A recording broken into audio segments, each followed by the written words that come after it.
Hello, I'm Amber, and I'm going to give you guys a quick overview of our curriculum choices for the 2026-2027 school year. So first, I have these three that I had bound myself. These are our lesson plans that I wrote myself, and then our art study that goes with it, and a workbook for recording all his social studies stuff. So I'm not using Ambleside Online this year, but I did get, last year I used a template that a YouTuber named Michelle Rodriguez had put together for Ambleside. And so I really liked her font and these little banners. So I kind of reused hers. This is not for resale because this is her design, and then I kind of redesigned the inside part. It's just mainly the font choices and stuff that I kind of repurposed. But anyway, so this is our lesson plan. We're doing cultural geography this year. He has a focus on a different country of the world every week. This is not going to include our language arts because I'm teaching a small group class for that, and so I don't have that on here. I'm going to write it in as I get closer in because it really depends on that class how much we get done each week. But for everything else, I've kind of planned out for the entire year. There's a lot of videos involved here, a lot of mapping activities and things like that.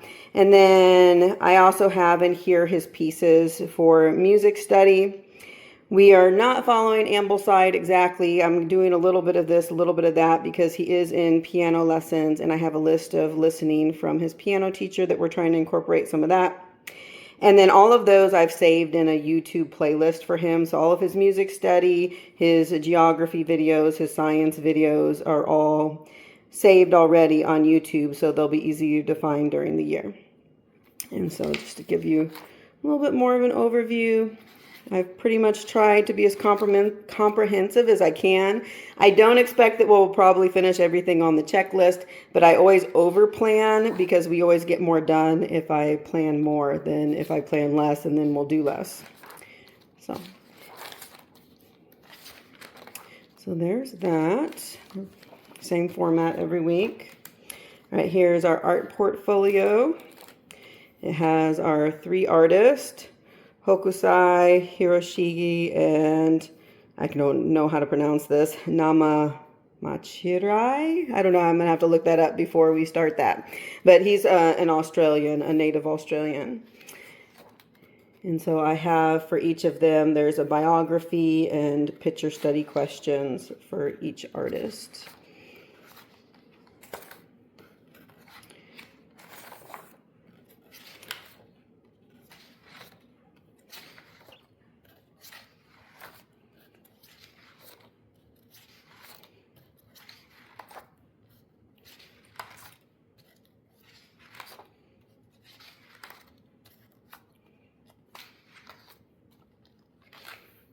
So there's that. All right, and then this is our workbook. It's got really 4 sections, but I only have 3 tabs. The front of it is where he's going to write down his vocabulary, mostly for science and social studies. So there's several pages of that, and then there's a note-taking area because he has some assignments where it'll be like draw the water cycle, so there's both lined and open space for that. And then activity sheets. Most of these are going to be separate in separate workbooks, but for the ones that weren't in other workbooks, I just copied those, or these I created myself and dropped those in here. And then for the biomes, he's going to do, each of the different biomes has its own sheet to fill out throughout the year. So, but they're all identical sheets, just different labels at the top. And then same thing for his countries. He's got a profile for each of the countries that he's going to do 1 per week. Even if there's more than 1 country studied, he's only going to do 1 per week. And then I had these leftover stickers from when my girls were little, because they did not, for some reason, use the ones that are for Africa and Asia. So he'll put the big stickers will go in here, and the little stickers will go on the map. So that's that. And these are all the same all the way through to the back. All right. So the stuff that we're going to use for our geography, This one, he just has a couple little lessons in there. This is more general geography, map making, understanding maps kind of stuff. This is an old book, but we're just doing general stuff, so it doesn't have to be updated. This one, it's not completely up to date, so we're not using it for every country, and he's going to use the population and statistics from a different source. I think this one is like 2006. So, but I liked it better. They have newer versions out, but they have less information, and the snippets were so small, and it was just so, I don't know. I feel like things are really going downhill curriculum wise. So I like the older version that had much more information, more pictures, more maps. That's that. And then this is where he'll do his map work. He has one that's more general and one that has particular country profiles in it. So for this one, because the profiles are outdated, this book I think is from 2004. I used this with my daughters quite some time ago. But I do like the map activities that are in here are really good. So we're going to use the political country maps that are in here. And then for some of them, like if we get to South Sudan, which didn't exist when my girls were doing this, he will just have to draw in South Sudan, which I've explicitly asked him to do on his lesson plans when he gets to that area of Africa. And I thought it was interesting. I looked to see if they had an updated version of this, and they're still selling the same old version. It doesn't say that it's updated with the some of the countries like Somalia and Sudan. So I don't know, but we'll just cover that when we get to that. And then I did get an updated atlas for him. This is where we'll try to get some statistics from this, but it doesn't have every single country in it, so we'll look things up online as needed. This is just a general atlas. And I like because we're also doing all the biomes and stuff, and this does have the climate and the biome information in it as well. And then Windows on the World. This is a Christian kind of geography that points out certain people in the world that maybe need extra prayer. It goes over the different religions in the back. And then it has a profile for each either country or people group. And so we'll get some of the facts from this because this is a closer, more updated. So if he's looking for population information and that kind of thing, he can pull that up in here as well. And so I like this one. I actually had the older version of this, and I went and got this updated version used just because I wanted to have more up-to-date information. And some of the countries that needed attention have changed. So that's that. All right, and then this kind of goes along with geography a little bit. This is our science. So this is not our main spine, but this is just kind of extra. We're using some of these to pair it with the different countries. I will select, like if we're doing a desert country, then I might pull the tropical desert out of here, or that kind of stuff. All right, so this we are using the entire year. So this one I will match with whichever country that we're studying. We'll look up what habitats are in that country and try to find animals that match those habitats, and then the overview profiles. So this is really pretty. We're not going to cover everything in here, but I like that I can have him just read a little snippet. Like he can, like 1 week he'll do like kelp forests. It's not too much reading. We'll just read through that little thing, and then maybe we'll read about 1 or 2 animals or, the plant life in that area. But I try to match whatever it says for the location to whatever country area that we're doing for that week. It's a gorgeous book. That's mainly why I love it. It's super pretty. All right, so that's habitats. And then this is our spine for science, which is properties of ecosystems. These are meant to be used like 3 workbooks per year. I like it because I can just use one for the year and have these little tiny pieces and then pair it with my own stuff, because the reading is really short. He can read it in 5 minutes. I can decide if we want to do the activities or not. And it has worksheets that come with it and quizzes and things. And so I probably will have him do the quizzes for this just to make sure he's learning some things. I don't usually do too much quizzy, workbooky stuff, but as he's getting older, we're doing a little bit more of filling things out. All right, so that's it for science. All right, so we have more that's kind of tied in with the geography and the cultural social studies. So this is a tree in the trail. This is a combination of science about trees and Native American studies. These books are just really pretty. So we're doing this just one little short tiny chapter a week for the entire year. And this Ambleside uses these after we did Men of Mississippi. I thought we'd try another one because they're so cute. All right, and then this is our main spine for our social studies curriculum. Well, there's two of them. There's supposed to be one per year, but the reading, I tried reading through a chapter and working through the workbook, and it's about 30 minutes per lesson. And so I really think we can get through both of these in a year since it coordinates with what we're doing. So I'm not a big fan of the title. I don't like things that sound like you're waging war with your religion, but that's just me. But the content was so good. Once I looked at it, I was like, okay, I'm sold.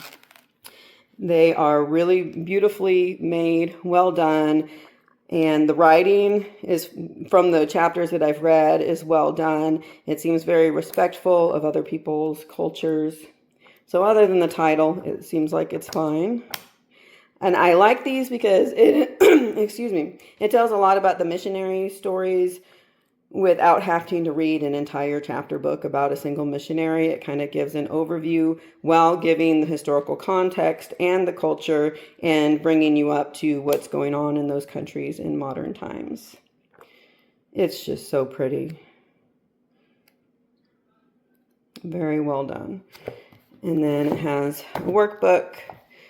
And so he's getting older. I don't think we're going to do the copy work in this one. He'll just answer the questions briefly and do the map work for these.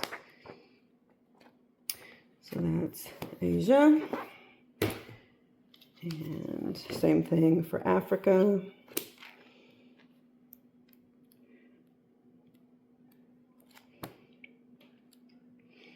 And I have added in some videos for him to watch that can kind of give a different perspective.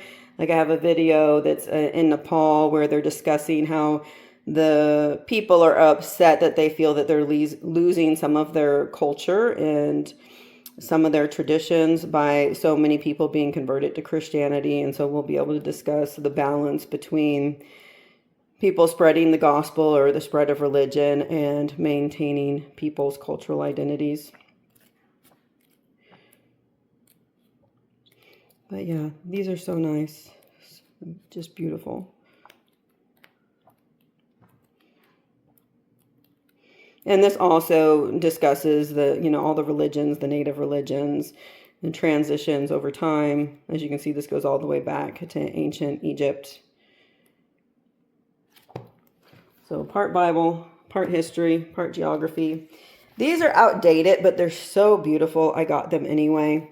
So these I got used, and they just have little profiles for each of the family. So this one, Material World, gives you more of a profile of how do they live, where do they live, what is their community life like.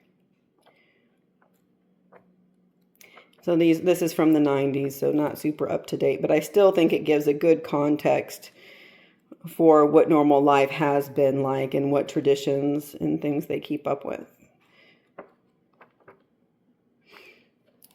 So that's the Material World, What the World Eats. And so this is, I think this is the same author for both, or the same photographer for both. Not the same author. And so this just goes over what they all eat in different parts of the world. Which this one definitely doesn't matter as much because traditional foods are traditional foods and they're going to stay the same even if the book is 30 years old.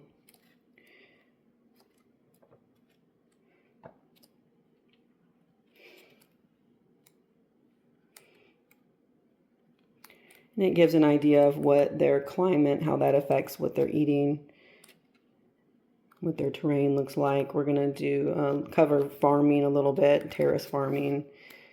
as we show some of these families. So that's that. All right, his Bible. So we're going to continue with God's Big Story this year. We're using level 5. Last year I didn't have him do the workbook. He just did little handwritten narrations. But I want him to get in the habit of being able to answer other people's questions as well. So I got the workbook this year. We're only going to go halfway through this because he's got so much going on with his social studies, and it already has a lot of Bible-based things in it already. So I've selected certain lessons. Like I'm gonna go up to here, and then we're gonna skip. We're gonna do Gospels up to a certain point and then skip. So he's not doing only Old Testament. He's gonna have a mix of them, but only half of the lessons. And the level 5 has less beautiful pictures than the other levels. But there's more reading. The font's a little bit smaller. But I do like this, the Generations Bible stuff, because it doesn't skip as much. Like a lot of them skip a lot of the harder stories. It just tells those more challenging stories in a simpler, appropriate way for the age, so that they're getting a lot more coverage of the Bible than some of the other curriculums. So that's that. Just a quick look at the workbook. We probably will not do every activity in the workbook because it is a lot per section, in my opinion. And there's only so much time during the week. That's that. All right. And then for Latin, this is going to be included in my class that I'm teaching, but he will have independent work because we're only going to do 20 lessons. And so whatever we don't finish in class, I'm going to have him finish on his own, which will be reviewing and the quiz at the end of each section. And I have the videos as well that go with Latin for Children. And then he is going to do some health this year. I liked this because these are super short. It goes through exercise, nutrition, personal health and safety. Yeah, personal health and safety. And so the first semester, I'm going to kind of layer these back and forth. So he's going to do one lesson from here each week and one lesson from nutrition each week. So he's not just doing all exercise and then he's done with that. I want him to keep doing it for the entire semester so it becomes a habit. It has information in these little short snippets. Lessons are supposed to take about 20 minutes. And then he's supposed to plan his exercise for the week.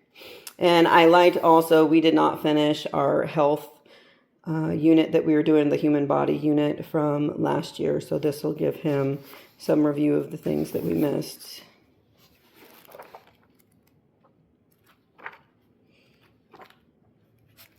So there's that. And then for art,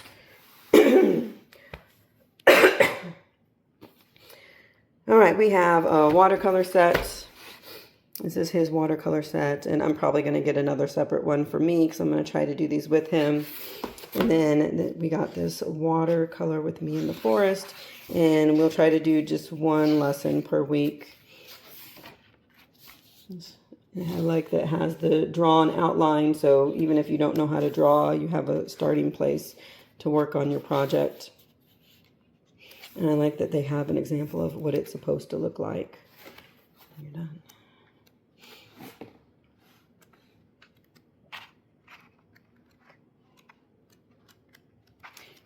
This is super cute. All right, so I guess other than our English, which I might make a separate video, I'm not sure if I'm going to, but other than English and math, this is everything that we're doing for next year. Thank you for joining me.